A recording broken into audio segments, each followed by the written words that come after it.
আসসালামু আলাইকুম রহমতুল্লাহ। আমরা এখানে এসেছিলাম এডিসি ডিডিএলজি অর্থাৎ পৌরসভার প্রশাসক হিসাবে যিনি দায়িত্ব পালন করছেন তার কাছে।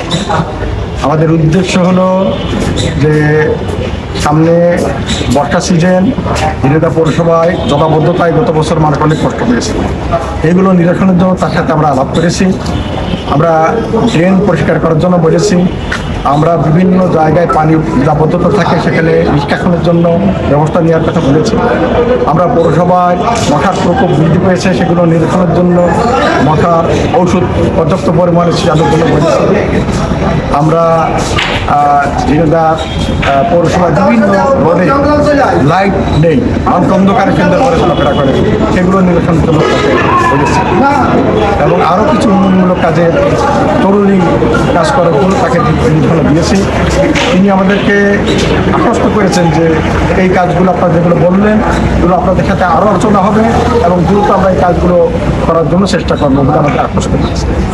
যেটা একেবারে একান্ত প্রয়োজনীয় মানুষের জন্য, নামাজ পড়া, মসজিদে আসা এবং দুর্ভোগের কারণ, এই জিনিসগুলো আমাদের কাছে আসলে আমরা আরও শক্তভাবে প্রশাসককে বলে আমরা এই কাজগুলো দ্রুত করার চেষ্টা করবো ইনশাআল্লাহ।